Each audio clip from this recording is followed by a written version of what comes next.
Hi, this is Teddy Burriss, your LinkedIn strategist, trainer, and coach, and welcome to this course of using LinkedIn as a business tool that I'm publishing on YouTube for all to get access to for free because I want to help people. And I also want to hear your thoughts about this course.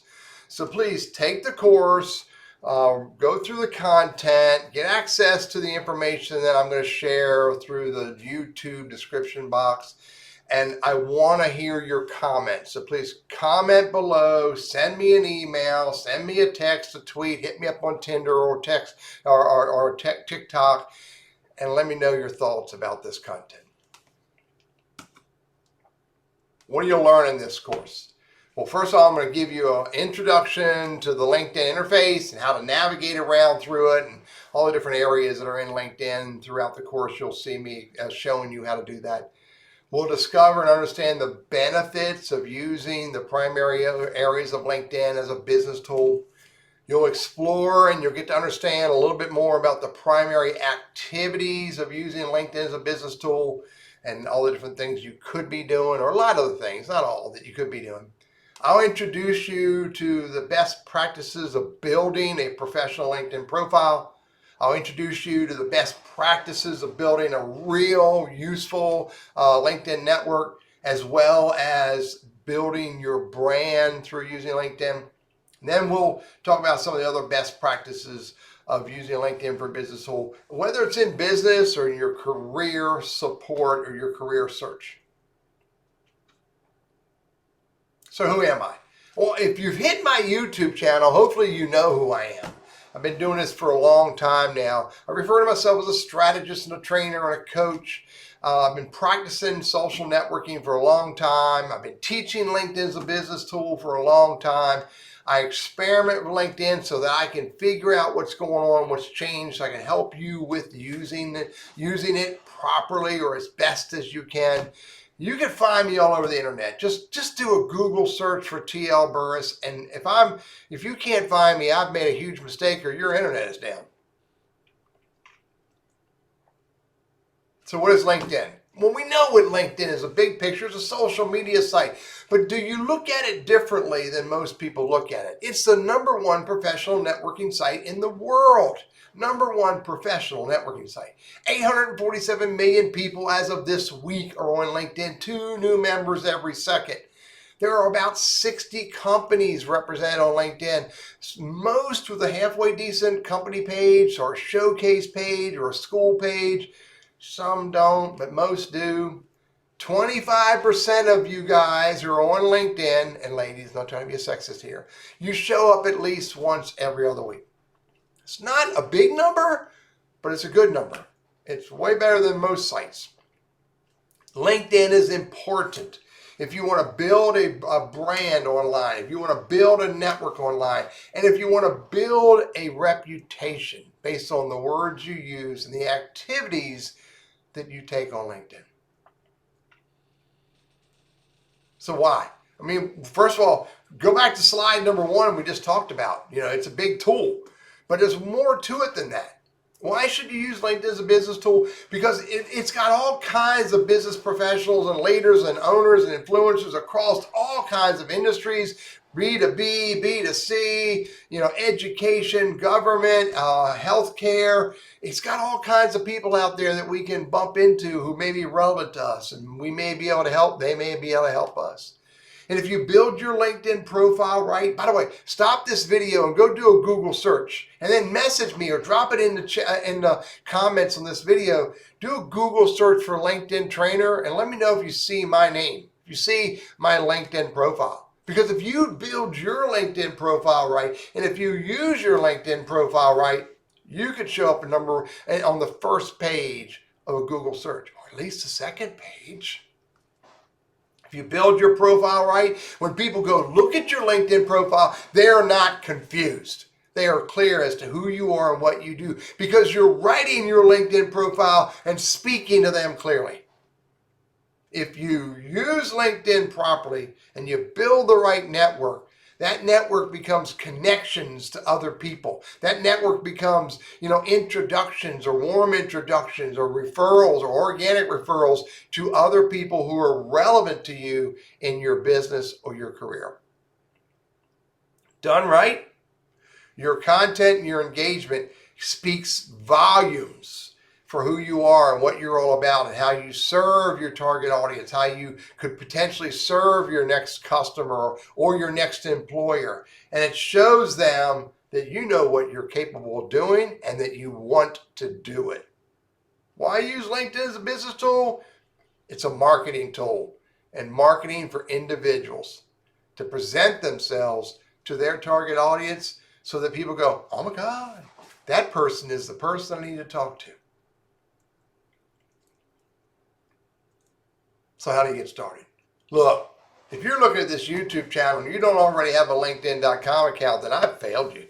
I would wager most of you already do, but if you don't, by the way, a couple things to think of. Use Google Chrome and use Mozilla Fire. I hear all the time that Safari and Internet Explorer or whatever the new name of Microsoft Edge, they work. But I know that those other tools are not as reliable as Google Chrome and Mozilla Firefox for social media platforms like LinkedIn. Maybe they're getting better, but I swear by Chrome and Mozilla because they work for me. Go to LinkedIn.com, create your account. Put your personal email address on there first and foremost, and do not take it off. And then put your business email address on there as well.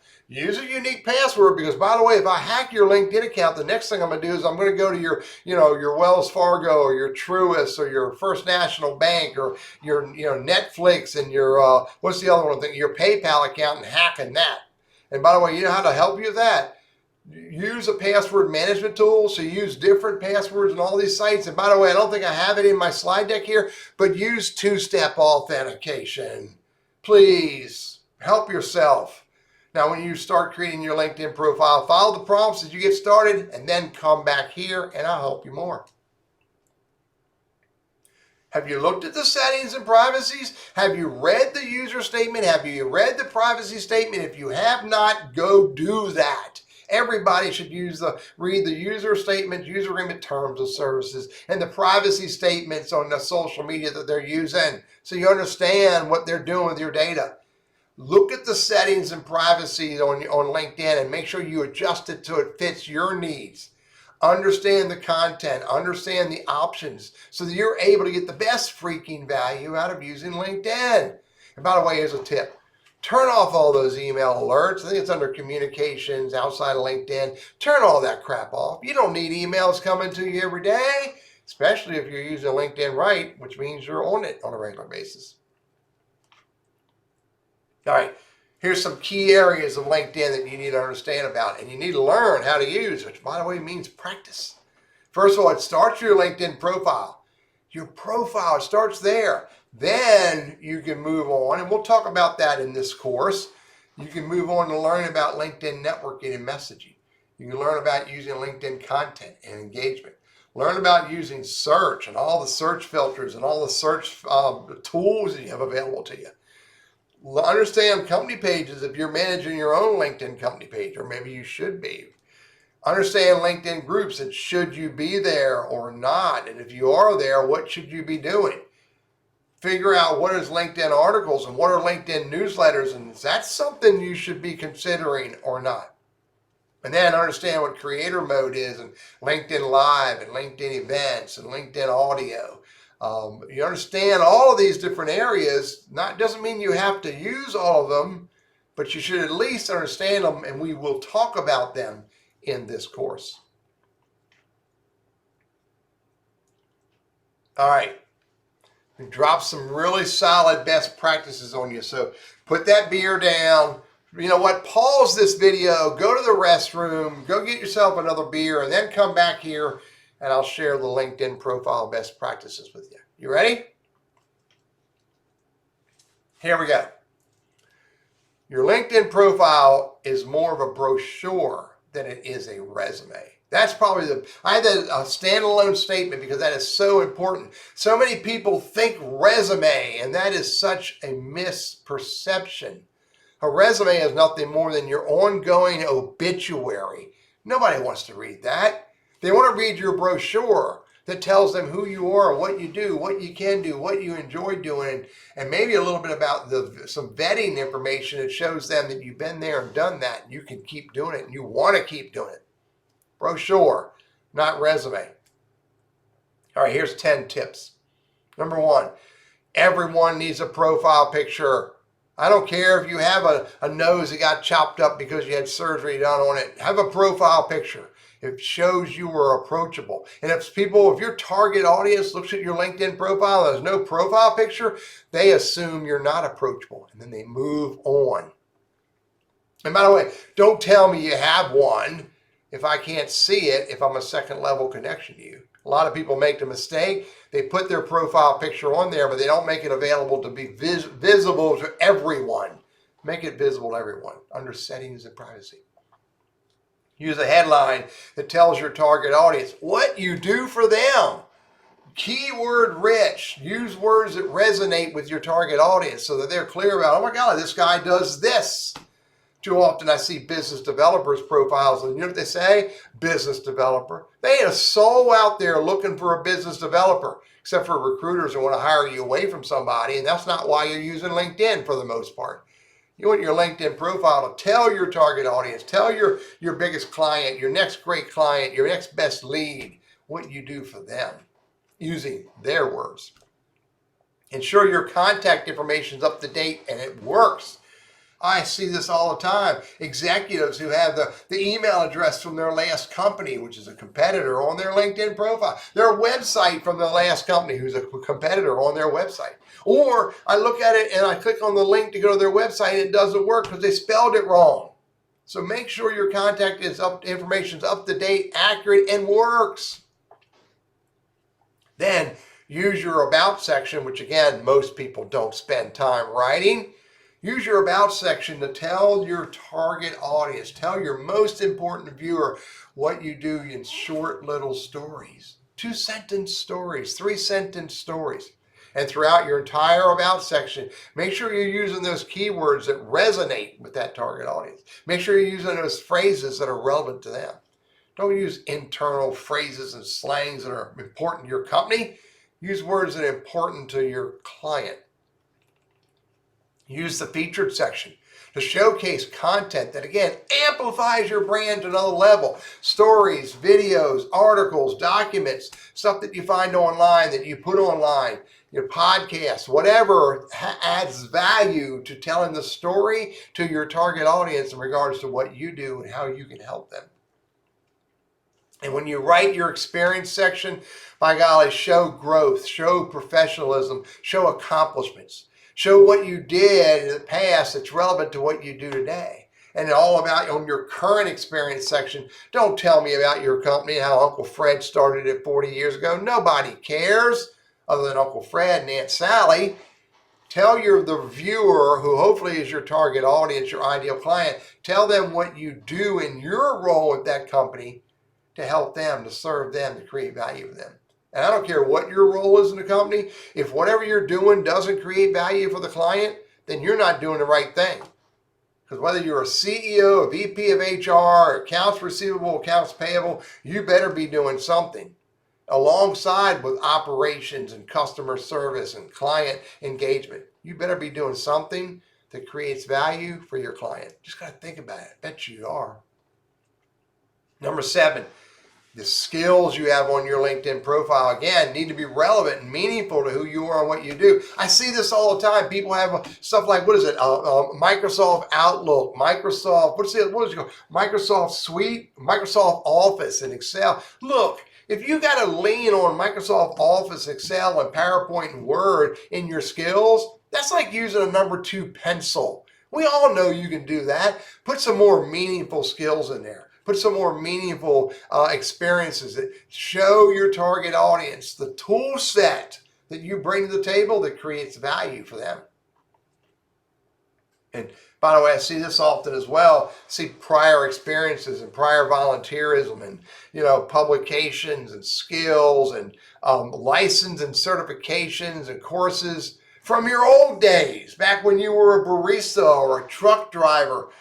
And you need to take all that off unless you're still a barista or a truck driver. You need to make sure all the information on your LinkedIn profile is relevant to who you are and what you do today and does not create some freaking rabbit hole that your target audience is going to go down in and get lost and get confused and then ignore you and move on to somebody else. Never send your target audience down a rabbit hole of old and useless information.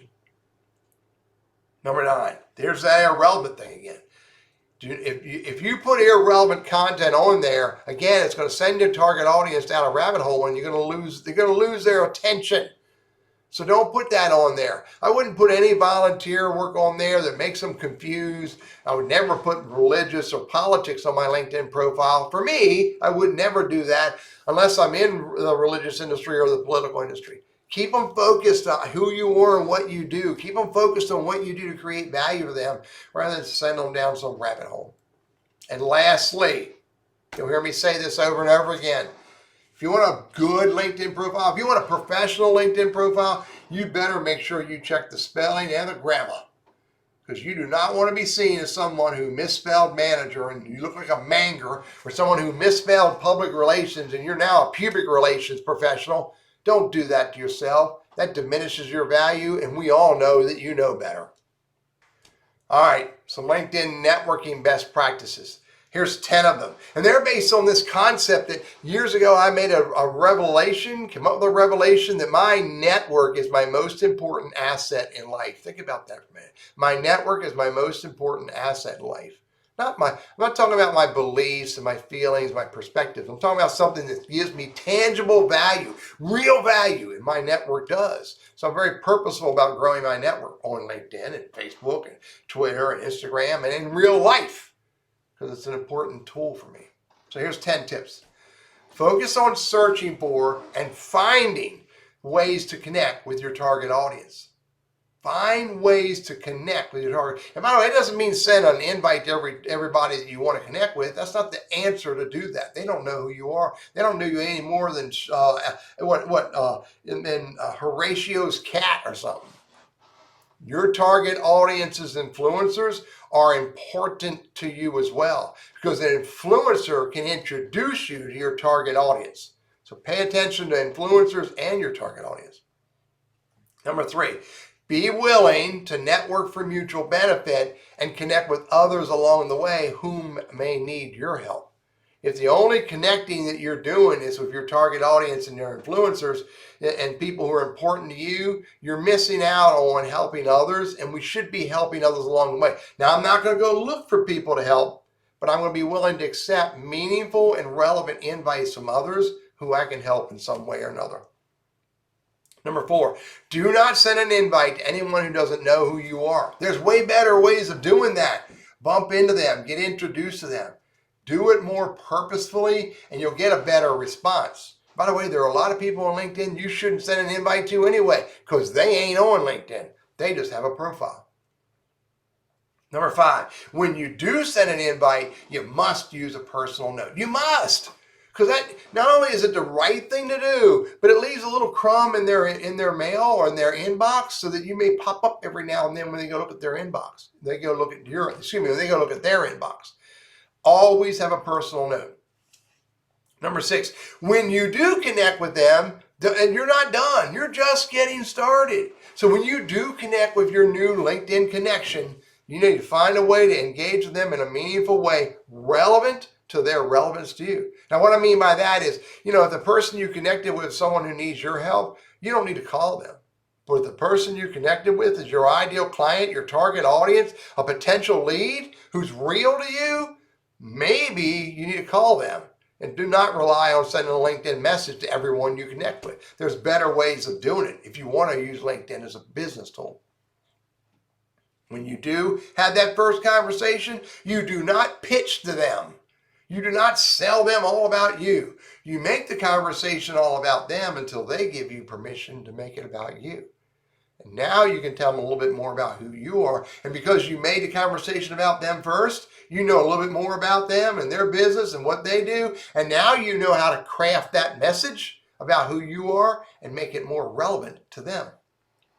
Number 8, Manage your invites. Do not let them get out of hand. Do not let them, become overwhelming or daunting or burdensome, and then you don't go back and clean them up. I've seen LinkedIn invites of people who have hundreds and hundreds of invites that they haven't managed. And I have seen invites where they missed out on an opportunity because a CEO of an organization sent another CEO of an organization a message and said, dude, let's connect. I have a project to work on. I think you would be great for. Missed opportunity because they didn't manage their LinkedIn invites or their LinkedIn emails. Don't let them get out of hand. And by the way, on the other side, the ones you send out, manage those as well. If they get more than a month old, withdraw them because you can always send them later. Maybe after you bump into that person and remind them that you're out here. Number 9, do not sit on your cell phone and bang out invites with reckless abandon. Don't get all rambunctious and ugly about this because that you're deviating from a good process when you sit out and you hope and pray that you send out invites and people will accept it. Hope and pray is not a business process. And number 10. Grow your LinkedIn network every day. Make a new connection every day. Make it purposefully. Make it focused on your goal. It's not about how big your network is. It's about that next opportunity. It's about that next person you bump into who may have an idea, may have a thought, may have an opportunity, may know someone that you need to know. LinkedIn networking best practices are all about continuously connecting with the right people and then finding ways to move them into meaningful conversations. Let's talk about engagement. LinkedIn engagement best practices. Here's 10 of them that may help you create more value using LinkedIn as a business tool. First of all, follow this edict that has helped keep me out of trouble for many a year. Never do, say, or engage in any way that you don't want to be seen, heard, or perceived of in life. That's critical. Don't be that fool, Teddy. That will ruin your brand. That'll ruin your opportunities when people see you doing something you know better than doing. And by the way, my other edict is this. It all starts the conversation. Think about that for a minute. If you want to create real value using LinkedIn, look for ways to move people into conversations.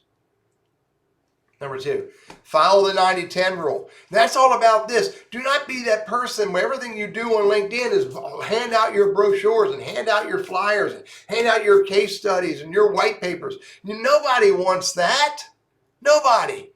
What they want you to do is they want you to give them content that's meaningful and relevant and useful. Maybe content that they have not found that you did find. Maybe a story, maybe an answer, maybe information that you have discovered that can help them.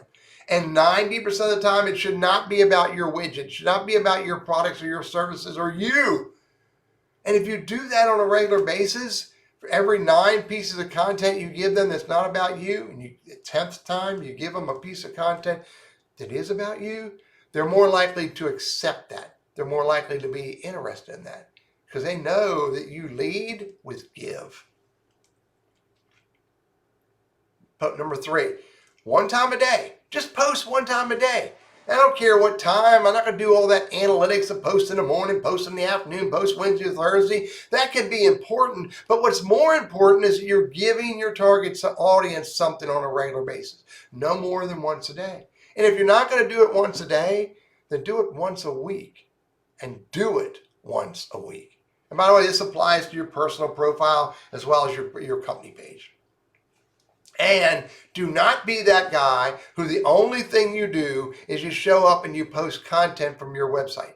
Or you post URL, or YouTube video. Or all you do is throw out poll. Don't be that person. Give them an article. Give them a poll. Give them a link to a YouTube video. Give them a native video. Give them a LinkedIn article. Give them a LinkedIn event. Give them a LinkedIn live. Give them an image. Mix it all up. People want potpourri of content. They don't want the same thing over and over again. Furthermore, you don't know who thrives and is excited about an article versus who's excited about a video. Your network all wants different stuff, so give them different stuff and you'll appeal to a larger audience. Engage. Show up. Get into other people's conversations. This is really important. Don't try to be the person starting the conversation all the time because that doesn't work. Instead, go find conversations that are going on. Find content that's relevant to you and relevant to your target audience and engage on it in some meaningful way. This, by the way, is the best way to engage on LinkedIn. Number 6, there's nothing wrong with being a little personal. There's nothing wrong with being a little humorous. But don't do it all the time. People want to know who the human is they're engaging with. People want to know who the human is that they're having conversations with. So give them a little bit every now and then. It's absolutely fine every now and then. But don't lean on that. People, again, want to know who you are as a person. And pay attention to what posts you share that your target audience likes. Pay attention to the conversations that are of interest to them and give them more of that. Pay attention to what type of content really resonates with them. Give them a little bit more of that, but always keep it diverse. And don't lean on one topic, because that may be important to them, but that may not be the only topic that's important to them. And by the way, a topic is any topic that is continuously relevant to you and what you do and to your target audience. Get away from the like button. Walk away from the like button. Comments are much richer. Comments allow you to use your words, to tell your story, to engage with your target audience in some meaningful way. The like button, no matter how many emoticons are wrapped up around that, doesn't let you do that. People want to hear your words. They want to read your words. And if you see a post that's going on, don't hijack it. Don't make it all about you.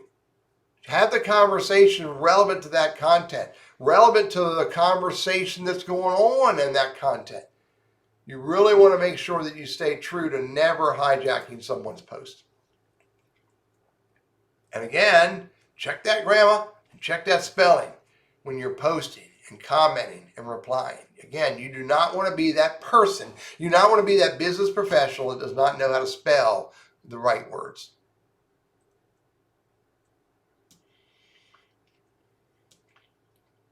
Here's some best practices for using LinkedIn search. 10 of them. Number 1, focus again on your target audience and their influencers. That's what you want to be searching for. Practice using all the filters. Practice using all of the, whether it's people search or company search or post search. Practice all of these so you understand how they work. Focus on the smallest viable audience. Seth Godin says this: drive your search down to the smallest group that you can effectively execute on. You can't execute on 2,000 people or 500 companies. Drive it down to a smaller list, and then remember what filters you use to get there, and then change it up. Look at a different region, look at a different industry, et cetera, et cetera. So you're not always working the same thing over and over again. You're working different regions, different industries, et cetera, et cetera. Experiment with Boolean search. I'll give you the Boolean search document from LinkedIn in the show notes. Practice using Boolean search so you can really refine your search down to something that's really beneficial or meaningful. And by the way, as I said earlier, LinkedIn search is not just about people. It's also about posts and companies and services and courses. It's all kinds of things you can search for. Practice using all those, and then you go, oh my God, I had no idea I can do that, and this is useful to me. And when you do create a search result, and you got a search result page, don't click on it. Now, by the way, on mobile, you might click on it, because I do like the way mobile, and it scrolls left and right, so you can always go back to your list. But on desktop, it's more problematic in the web browser. So what I say do is don't click on it, but instead right-click, open in another tab. Your list stays right here, and then there's another tab that gives you that profile or that company page or that post or whatever. And then always close that tab and come back to your list and keep working it. Google site search. You can do Google site search. You can look for LinkedIn companies, LinkedIn posts. You can look for, LinkedIn events. You can look for LinkedIn profiles. When you practice using Google search, I'll give you a link to a YouTube video on that as well. Practice using Google search, and you can find people. You can log out of LinkedIn if you want to, and you can find people on this and queue up their profiles and go look at them later. Number 8, look at who viewed your profile. Look at who your followers are on your personal profile or your company page. Go look, do some research on that. These people who viewed your profile may have done it for some meaningful reason. Not always, but may have. People who follow your personal LinkedIn profile or your company page did it for a reason. Go see who they are. Maybe that reason is meaningful. Maybe you should get into a conversation with them. And also view who viewed other people's profiles. Now, I've turned this off on my profile, but you can go look at other people's profiles who don't know how to turn this off. And on the right-hand column, you see people also viewed. So if they looked at this person's profile and they looked at these profiles, maybe these people are relevant to you as well. Go check them out. Figure it out. And number 10 for LinkedIn search. If you're serious about getting real value from LinkedIn, then you may want to use a business premium. You may want to use Sales Navigator. Sales Navigator having factorially more ability. But if you really want to use LinkedIn search and do some prospecting and researching, you're going to have at least business premium, if not Sales Navigator. LinkedIn company page best practices. Here are 10 of them for you.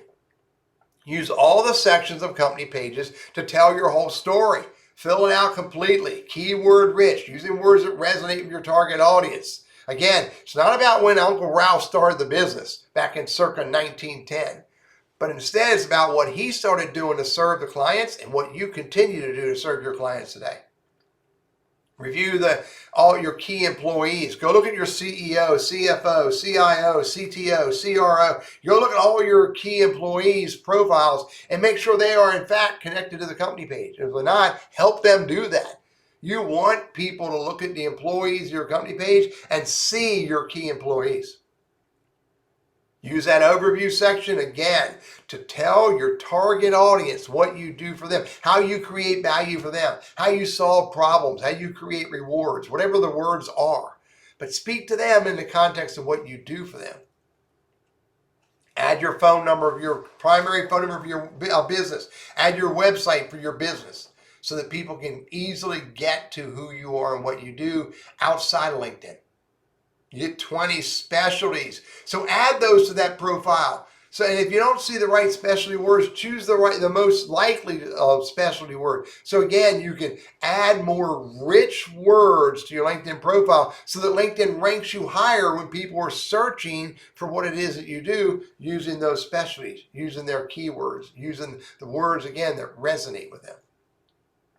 Consider, if you got at least 25 employees, using the workspace content section. So you add content to what's called My Company tab. So your employees can see content and see stories and see, celebrations and et cetera, accomplishments for the organization. And then maybe potentially they can share that forward. 3 hashtags. Put 3 hashtags on there. Make sure they're hashtags, again, that are highly relevant. And if you created your own hashtag, I use hashtag PSA a lot. If you created your own hashtag, make sure you're using it, not just have it. Ain't no sense having a hashtag if you're not using it. And use it over and over again, where relevant and appropriate. Make sure you have your logo. It's got to be a square image. Make sure you got a banner image. It doesn't need to be branded, but make sure you have an image on your company page that shows something meaningful, relevant, insightful, maybe glorious, but somewhat relevant to your company. But it does not have to be branded.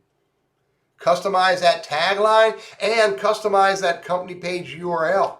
So if your company's out there all over the place is TL Burriss, then maybe your company page URL needs to be TL Burriss, RRISS. So again, if you're on Instagram and Facebook and Twitter and Snapchat and YouTube and Quora and Reddit, et cetera, and you're using a specific URL for your company, then maybe that's the URL you use for your LinkedIn company page. Customize that tagline and that URL. Did I say this before? Review your spelling and your grammar, so you don't make a dumb mistake and spell your company name wrong on LinkedIn or spell the keyword wrong.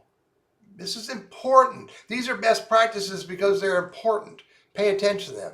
Go look at your LinkedIn company page. Pause this video and go look at it and ask yourself, did I follow those ideas? If so, kudos to you. Did I miss a few things? Good. Go work on it.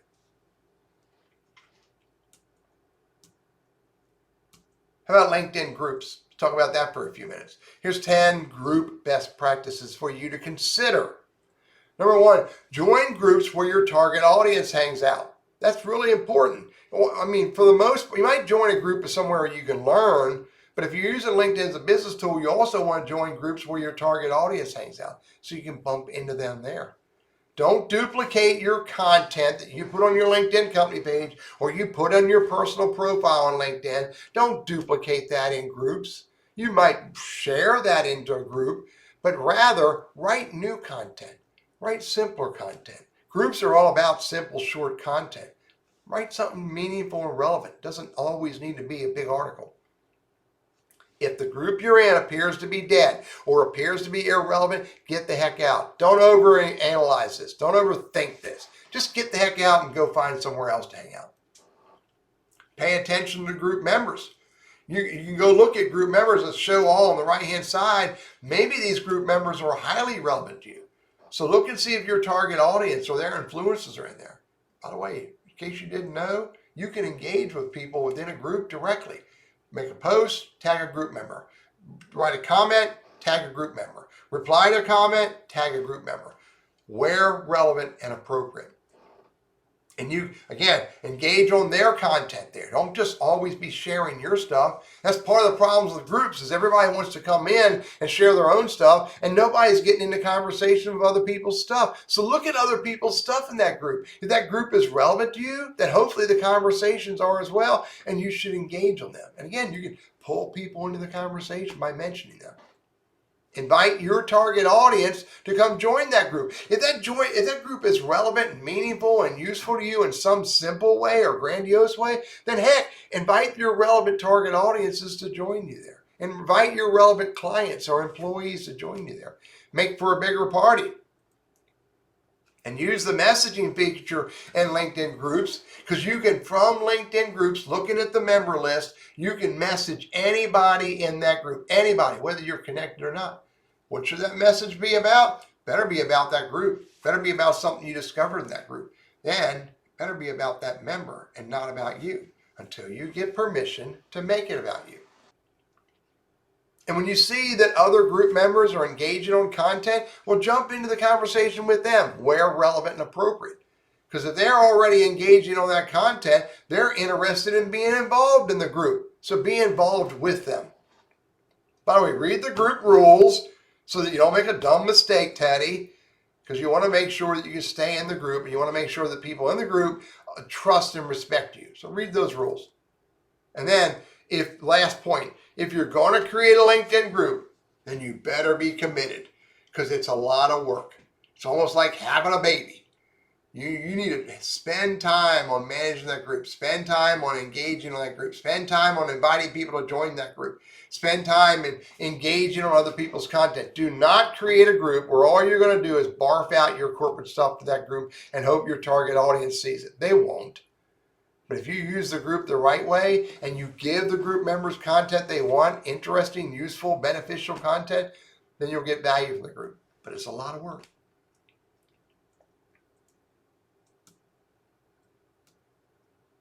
Couple more big ones. LinkedIn articles and newsletters. Articles are the core component of LinkedIn newsletters. So all you gotta do is write. That sounds simple enough, but it really isn't that simple. But if you're willing to write, you can create a newsletter. So start by understanding what articles, what content, what stories, what information resonates with your target audience so you know what to write about. So you can write an article and create a newsletter from your personal profile or your company page. So decide where do you want to do it. For me, it's about my personal profile. I like my company page, but I got more people following me than they follow my company page. So really think about where do you want to write content that your target audience wants to see. Put a banner image across the top. Make sure it's one that looks good and you have permission to use. Don't steal content. Put a title that resonates and tells the reader what to expect. And then write in your own style in a way that appeals to your target audience. Don't write in some corporate style. Don't write, don't let the marketing department tell you how to write your article. They can help you with grammar maybe. But don't let them tell you that you have to write in a particular style. You are you. That is truer than true. There is no one out there who is youer than you. Be you. You can put images, hyperlinks, videos. You can put links to third-party content, and et cetera, et cetera, et cetera. The only thing you can't put in an article, which I don't quite understand, is you can't put a hyperlink to an email address. Go figure. No idea why. But put content in there and make your articles rich. Make it informative. Make it easy to read, enjoyable to read. And then, once you write an article, you can create a newsletter. Again, as long as you're a member, you're turned on to creator mode. And when you create a newsletter, which basically turns an article into a newsletter, then it gets emailed out to all your subscribers. And the first time you do this, it goes out to lots of people. I'm not going to say your entire network, but it goes out to lots of people who can then make a decision to maybe follow your newsletter.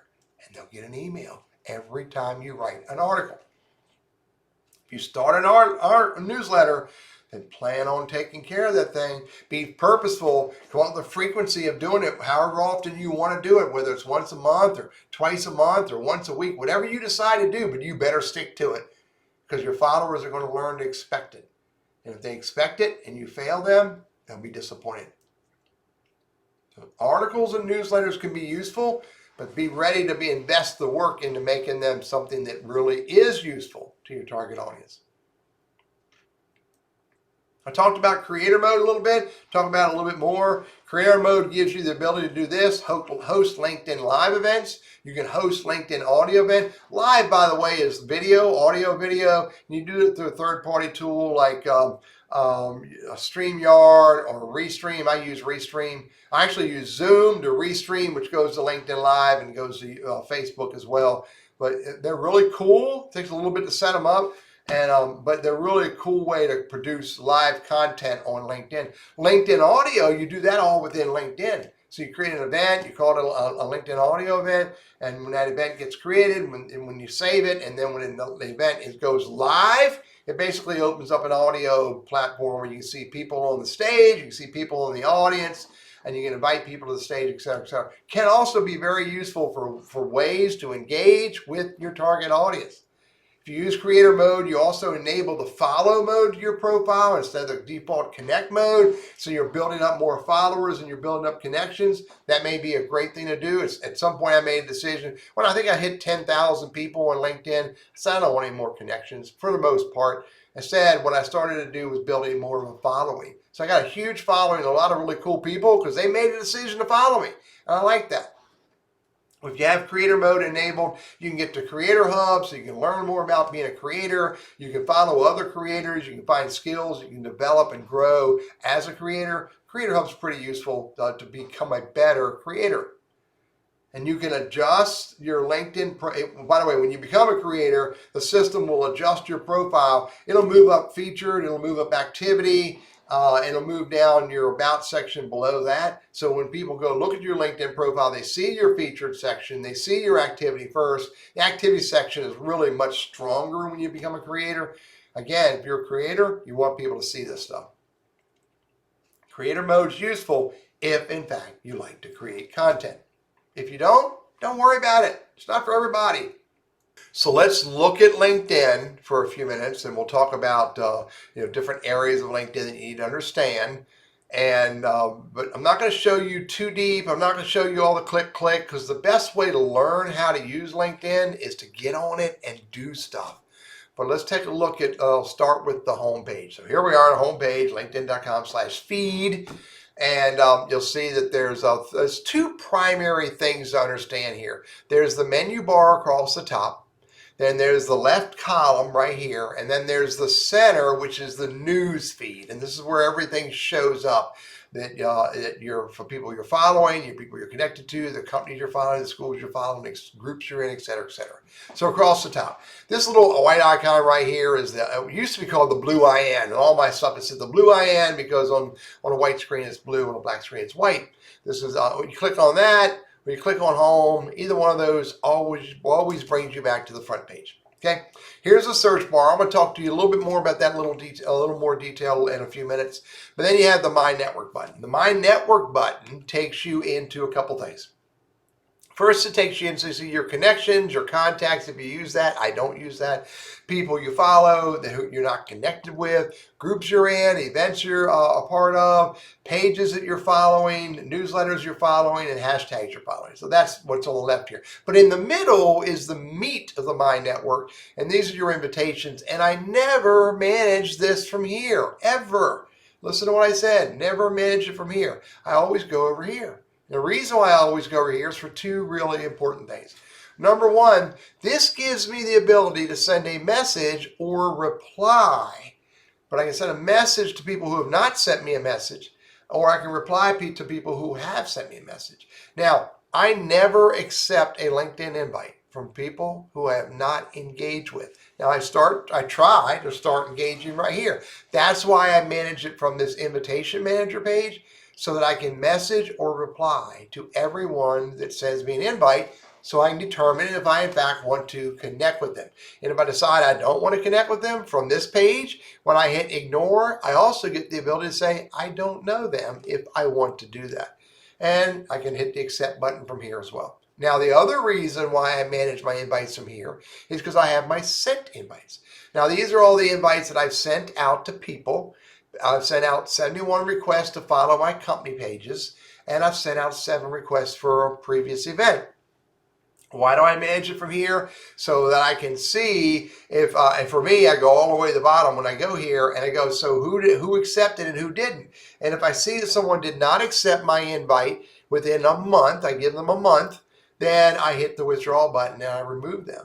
And I only let them pile up for, again, no more than a month. And it's not bad for me, 20 invites. I do not want to have hundreds and hundreds of invites that I sent out, or hundreds of invites that I have not accepted, because like I said earlier, it becomes daunting to manage that. All of that is under My Network. Jobs, I don't spend a lot of time in the jobs bucket. I do understand how to use it. I have experimented with it. I've experimented with, the application settings, job guidance. I've experimented with resume, interview prep. I've experimented with all of this, job alerts, but I don't spend a lot of time here because it's not what I teach. But it is worth understanding it's there for those who are in job search. Messaging, now by the way, you can get to messaging 3 ways. You can get the messaging right up here where it says messaging, or right down here where it says messaging. But you can also get the messaging by going to anybody's profile. Let me go to my buddy Randy, and you can go to someone's profile. By the way, you can also send a message right from here, or go to their profile, and if you're connected to them, you can send them a message here. So that's the different ways to get to messaging. Something else to be aware of that's worth understanding. Let me go look for a trainer. Give me 1 second. I'm doing a quick search, but I'll come back and teach you this later on. I want to find somebody who's paying for LinkedIn. Here we go. Here, Kathy Wright. Something else worth understanding, and that is that if you are, if someone is paying for LinkedIn Premium, often you have the ability to send them a message, even if you're not connected with them. Let me see if I'm right here with Kathy. Yes, it opened up the ability to send an email, and it says it's a free message. Now, again, I can send a message to Kathy, who I'm not connected with, because she is a premium user of LinkedIn and she has open networking enabled, which it is by default. This is worth understanding, because if you're really using LinkedIn to engage with people you're not yet connected with, you need to understand how to send a free message, a free email message. Back to the top, click on the IN. That was messaging. And again, over here, you can see, it just shows up real short little list or long list and easy to view. And I can always go up here and search and find the person to send a message to. I can also, either from the top message button or from here, I can look for all messages, archive messages from my connections, unread email, and spam, which again is exactly the same thing I can do from here. I can look for a person. I can look for, all archive, my connections, unread email, and spam. So messaging, I like messaging on LinkedIn. It's pretty cool. And by the way, when you send a message from LinkedIn, you can add an image, you can attach a file, put a GIF, put a smiley face. All of this is from desktop. The other thing to show you across the top here is notifications. And in notifications, this is where you do social listening, so I can pay attention to what's going on in this group. You know, what was in this group. I can see, you know, view the job is from Director of Human Resources at Wellspring. I can see someone went live. I can see all of the activity, not all, but most of the activity of what's going on from the people, the companies I follow, the groups I follow, the people I'm connected to and or follow. I can also see where people commented on my stuff. You can see where people shared my stuff. I can see, sometimes I can see birthdays. Often I can see that someone got a new job, etc., etc. These are notifications. It's called social listening. I absolutely encourage you to spend time there on a regular basis, because this is where you get to engage with your target audience. Next one over is the Me button. You click on Me, and here's the options that are under Me. First of all, I don't know why it lets me read my headline again and go view my profile. I can go to settings and privacy, which I want you to go look at that. I can go to help. This is where you go ask for help. This is the only place that you go to ask for help on LinkedIn. There is no other place to ask for help. Here's where I can change the language of the view here. I can go visit and view my posts and my activities. I can go manage my companies or showcase pages, and I can go to Sales Navigator from here as well, or go to job posting account as well. But again, two more things across the top. Here's the work button. I can go to these products, advertise, post a job, learning, insights. I can get to groups. I get to services marketplace. This is where you can ask other service providers for help, as well as manage when people ask you for help. And then there's the salary button. I haven't spent a lot of time there. My boss probably wouldn't want me to do that. And then down below it is other resources for talent solutions, sales solutions, et cetera, et cetera. And the very bottom is create a company page. So if you want to create a company page for your company, that's where you go to do it. And then the last thing across the top is the Sales Navigator button. You click on that, it's going to open up Sales Navigator in another tab. We're not teaching you Sales Navigator today, so we'll ignore that.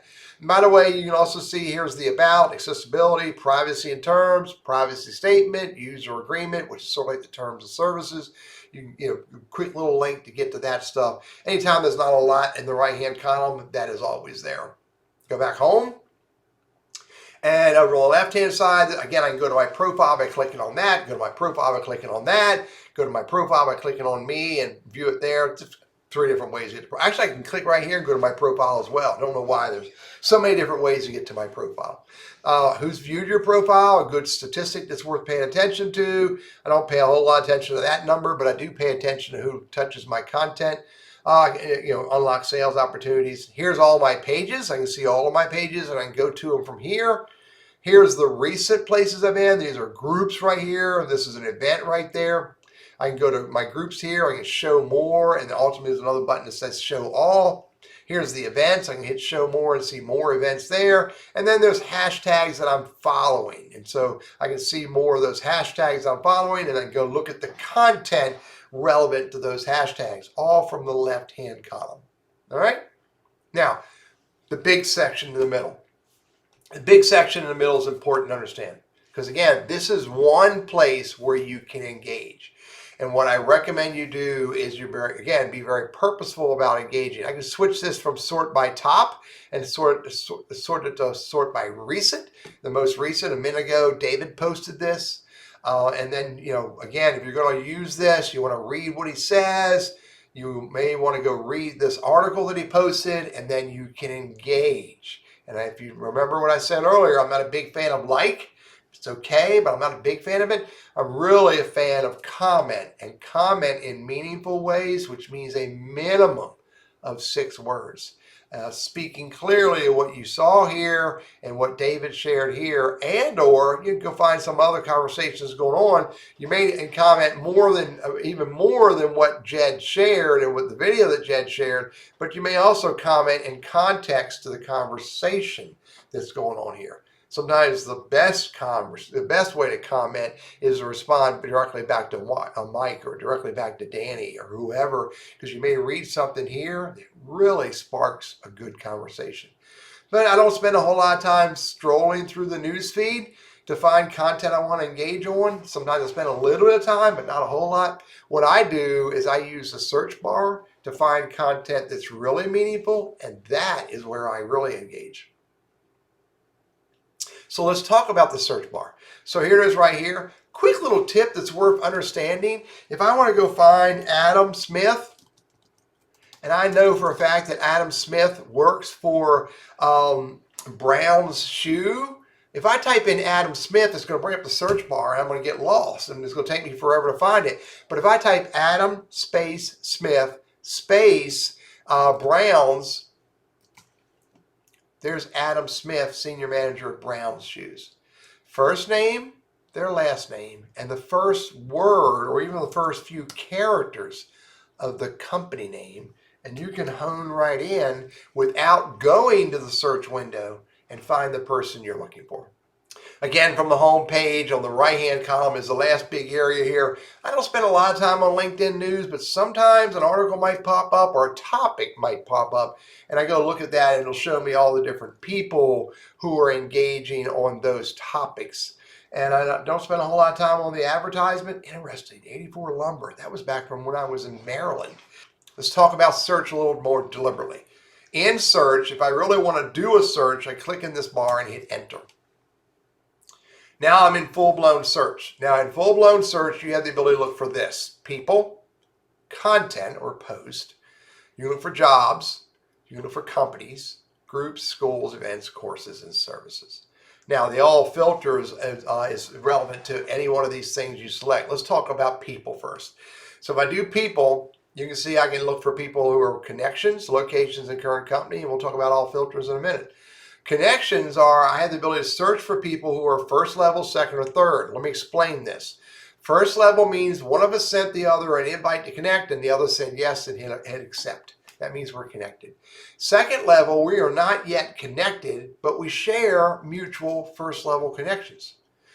Third level, there's two levels of third. One's a third level that's relevant to us, and the other one is what's called out of network. Third level is we're not connected. We have no mutual connections, but there's something relevant to us. We might be in groups together. We might have been at events together. So there's some relevance to us, and that makes them third level. If there's no relevance, no connection, no mutual connection, that means they're out of network, and you really can't see those profiles unless you're paying for a premium version of LinkedIn. Now I can look for connections, so let's go second. And then once I choose second, then I can go, okay, I want to go location. Now, if I choose location, I can look at a country, I can look at a state, I can look at a region, or I can look at a city. And what you want to do is you want to start as big as you need to start, but then drive it down to a smaller region or city to help drive your profile or your results down to the smallest viable audience. But location is one place where I can start and do that and hit show results. And you see I'm now down to 1,350,000. Still too many. So then let's go look at current company, but let's look at it under all filters. Now under all filters, here's the connections. Now I also can look at connections of, so I can look at people who are connected to people I'm connected with. I can look at followers. I can look at people who follow a specific creator. Now they have to be a creator, but there's lots of creators on LinkedIn nowadays. Actually, I can type in Teddy Burriss here, can I? Yeah, look at that. I can see Teddy Burriss. Let's get rid of this right here, and let's leave the United States and show results. 2,000 people are following Teddy Burriss. Interesting. And that's interesting because none of these are connections to me. So let's go look at all filters again. Okay, so now I can go look a little further instead of just followers. Let's see, can I get rid of that? How do I get rid of that? I don't know. I can get rid of that. Doesn't let me clear it out. Isn't that wild? I have to reset. All right, I just reset. So first level. Now I can location. Now I can look at people who work at a particular company or say they work at a specific company. I can look for people who said they worked at a previous company. I can look at people who went to a specific school that has a company or school page on LinkedIn.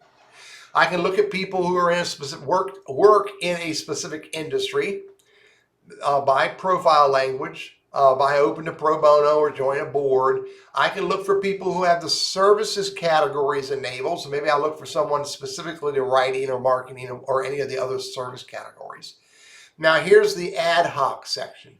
The ad hoc is I can look for anybody who has a specific first name, last name, a specific title. It can be any title. I can look for people who have worked for a particular company that is not a LinkedIn company page, or look for people who went to a specific school that is not a, I think school's up here. Where's school? Yeah. Or look for people who went to list a specific school that is not a school listed on LinkedIn. And so that's the ad hoc section. I can fill that out and then hit show results and drive my result. Keep driving my results down to some workable number.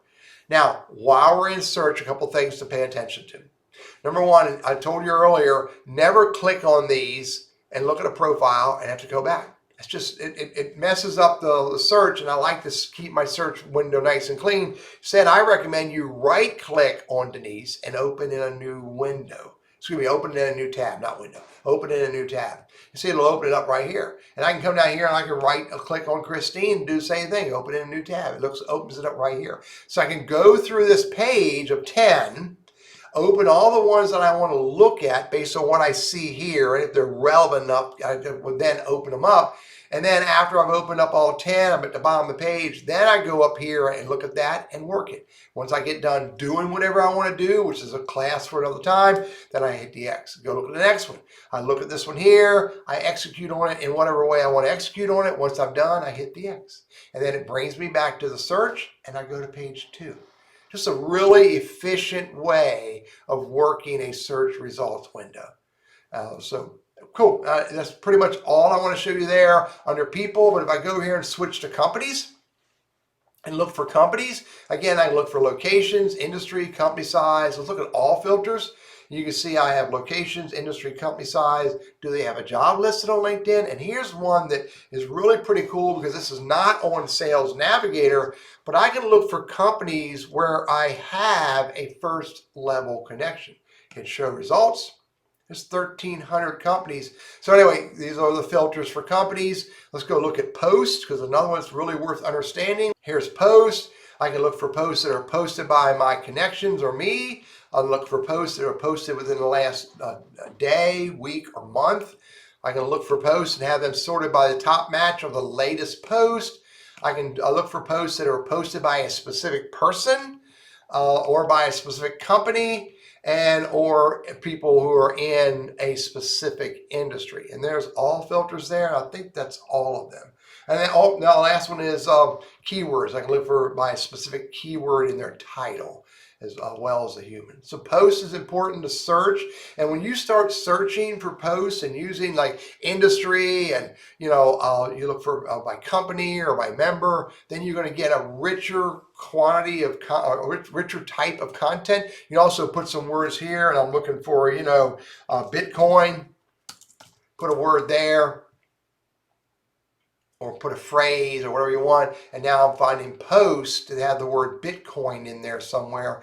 And then I can be much more specific by, again, keyword here, and narrow it down with these and come up with some really rich content that could be beneficial to consume and or engage on.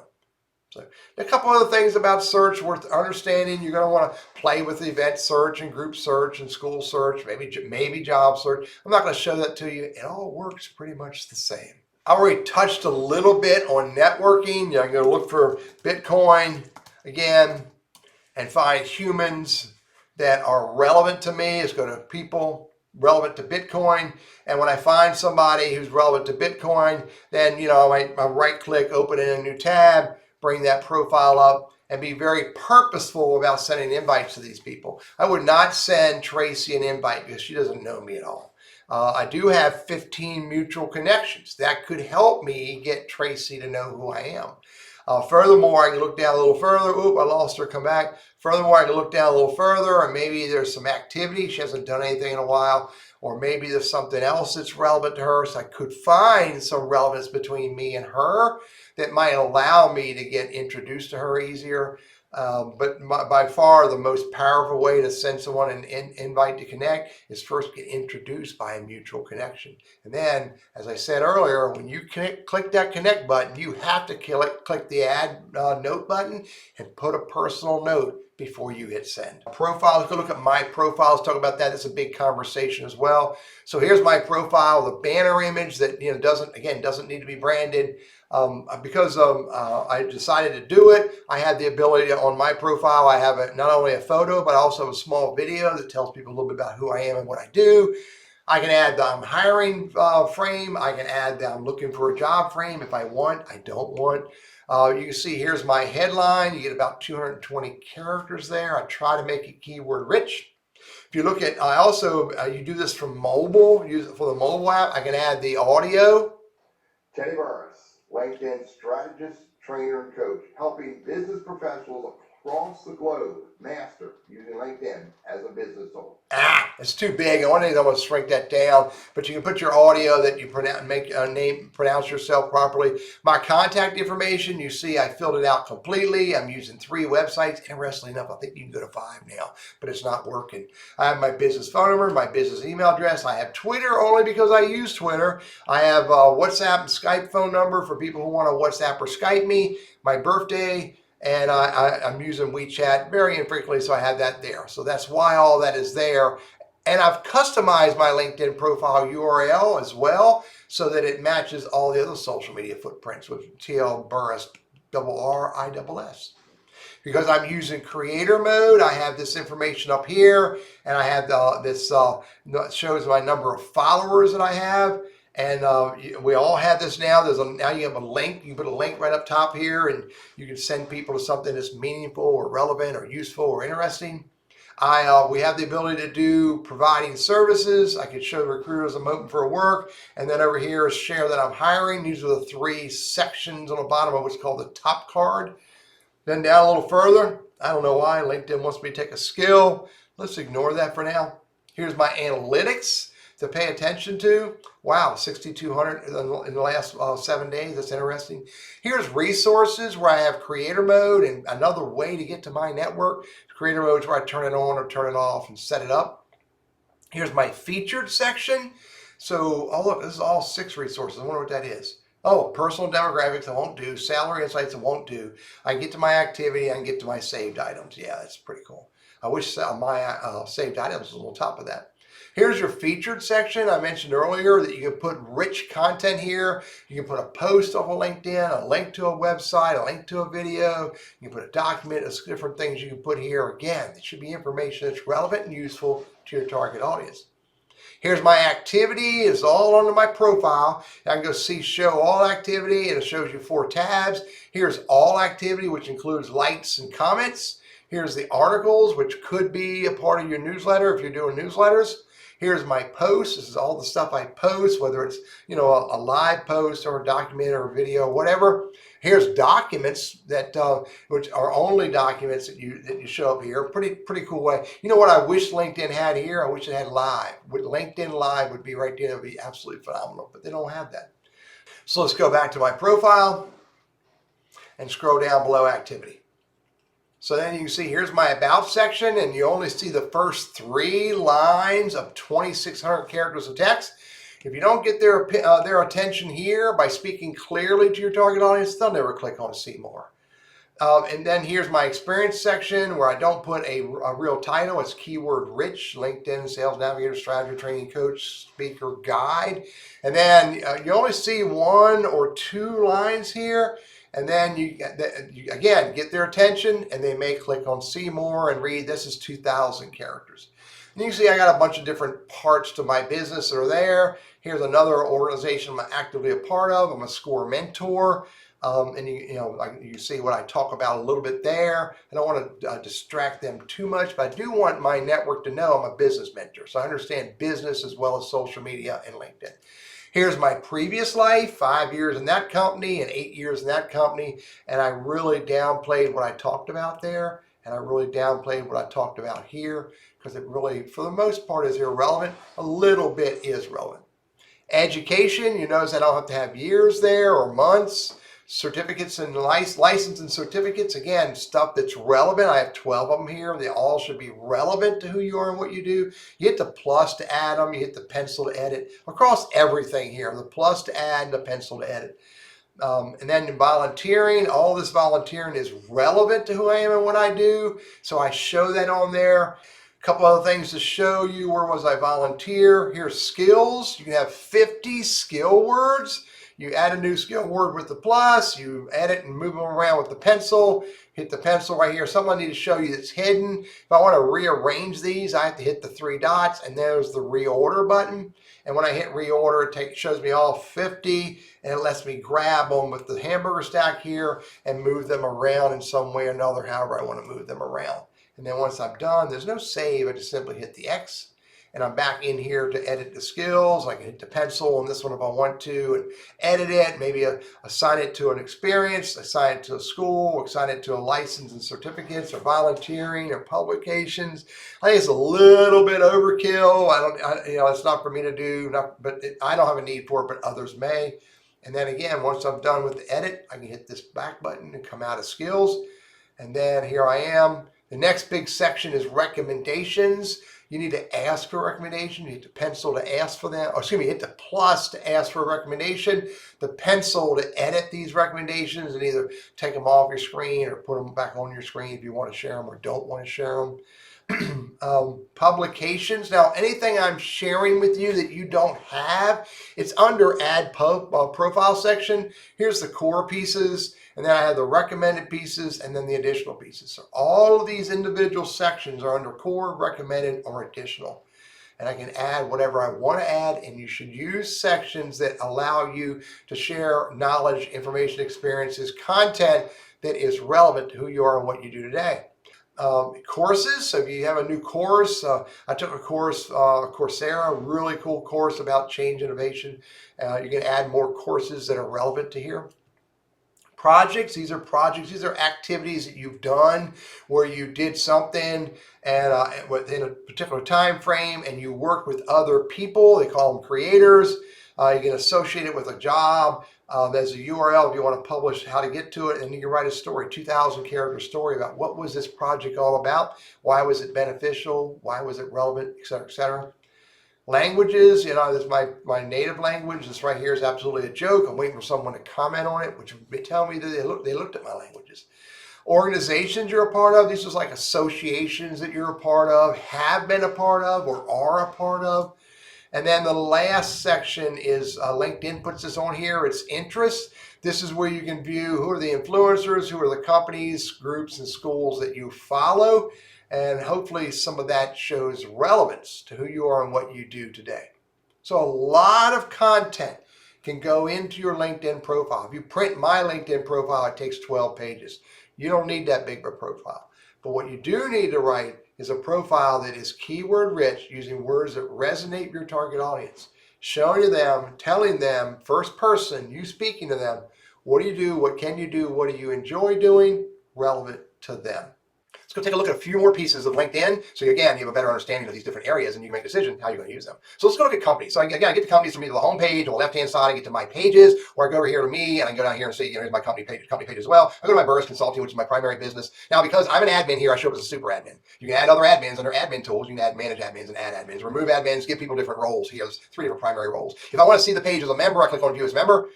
And now I'm looking at my company page as a member would see my company page, but I can go right here and switch and go right back to operate as an admin. Now, as an admin, I can edit the page, all the different areas of the page. I'm not going to drill into all of that. I can share the page. I can go to admin tools here. I can invite people to follow. I can write a sponsor an update, which is basically boost a post a free job, create an event, create a showcase page under the company page. Again, manage admins. I do employee verification. Now, I think that is only, this is going to say everybody who is a member, has an email address at burrissconsulting.com would be considered an employee. I like that. It's pretty cool. It's actually a little bit new. Add an email domain to limit job posting. My companies to be verified.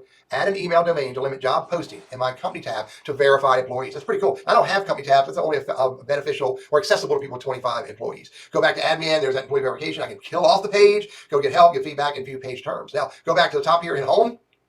And you can see that I have the ability to, again, manage the page. I also have the ability to post. Now, I would post here very similar to the way I would post from the homepage of LinkedIn. It's exactly the same way. Write an article, do a poll, you do an image, a video, et cetera, et cetera. Same way to post. I'm not going to drill into all of those tactics in this course. I can also go look at content. This is pretty cool. LinkedIn lets me do some search. I can find content about information technology. With an estimated engagement audience of 100,000, it's going to be a lot of influencer content here. And if I like the content here, I can share it. Now, I don't necessarily use that. I kind of like my own organic content, but this is pretty useful if you need to employee milestones. If there are any employees have milestones that would show up here. Again, I think that's going to be primarily for the My Company tab. Company news. So if any news on the internet about my company, that'll show up there. That's all under content.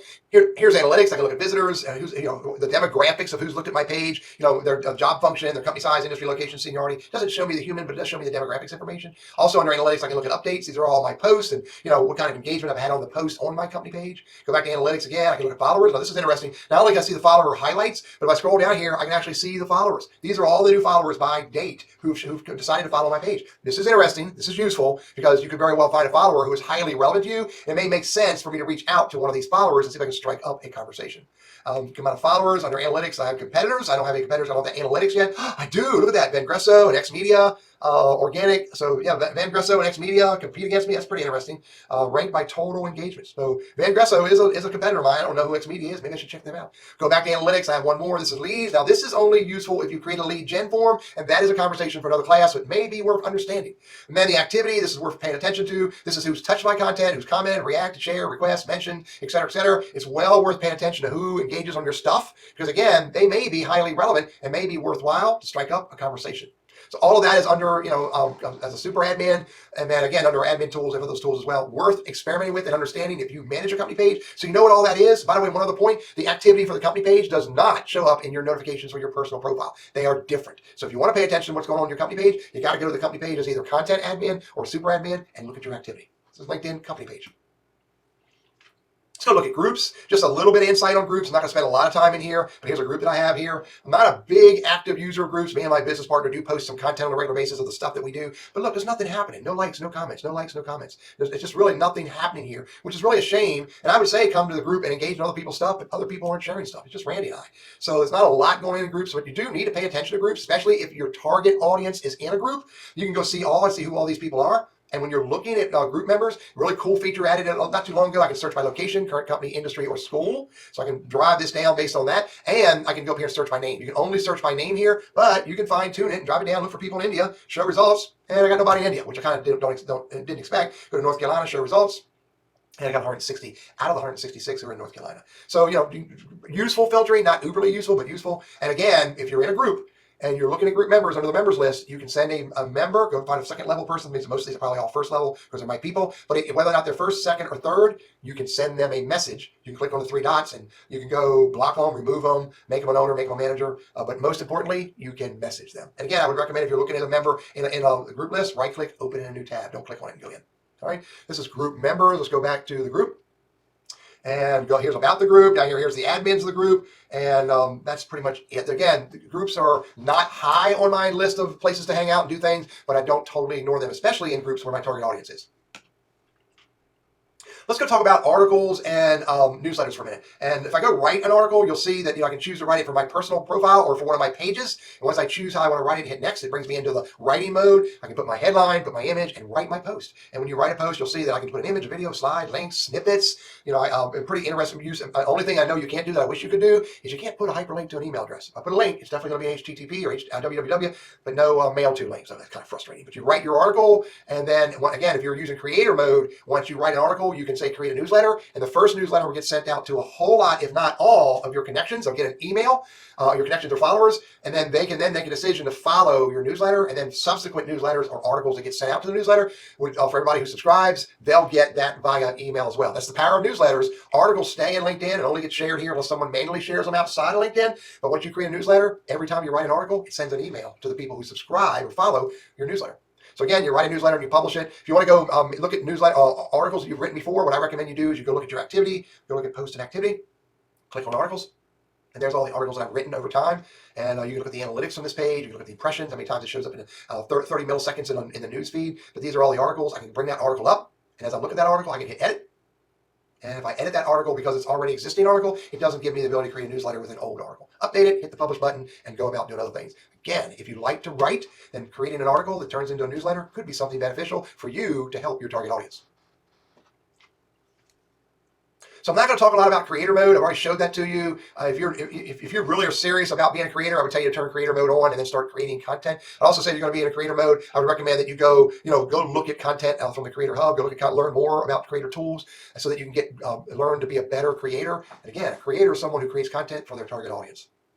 Let's see, what else did I miss? The only other thing I didn't touch high level is events. And so if you want to create an event, again, you can create an event that's either an online or in person. If it's online, you can choose, is it LinkedIn Audio, LinkedIn Live, or some other webinar event. You can choose that format, and then you give it a name, give it a time, start date, end date, et cetera, et cetera. Give it a 5,000 character description. Really give your target audience some really good information about what this event's all about. You can put speakers, it can be yourself and others, and then create the event. And if you're going to use an event, I would really encourage you to practice doing it first, practice a live first, practice an audio first, and then once you get good at it, you can go do some really cool events.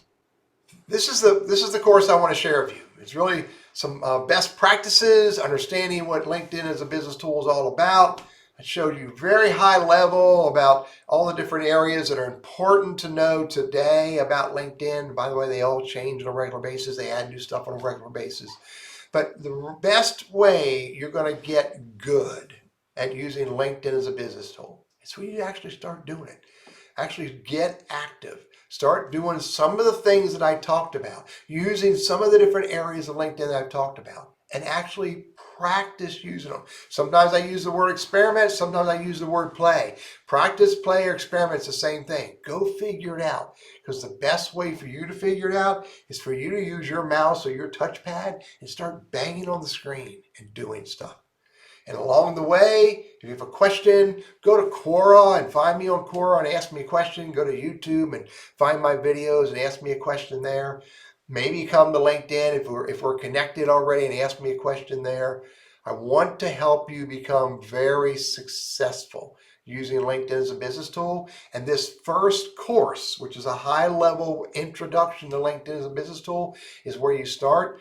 I have 3 other courses: how to build a LinkedIn profile, how to build a LinkedIn network, how to build a brand through engagement. These are the next 3 courses you may want to consider taking or watching. I may very well publish those on YouTube as well. I may very well publish a YouTube video course on how to use Sales Navigator as well. Again, my intent is to help you. And I'd love it if you watch this segment and you've gotten some value from it. I'd love it for you to comment on the video in YouTube.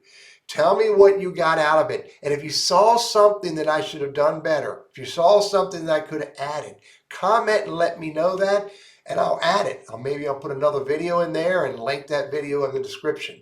I'm also going to put some links to some other content in the YouTube description so you can find that content as well. Again, thank you very much for watching this video and taking this course.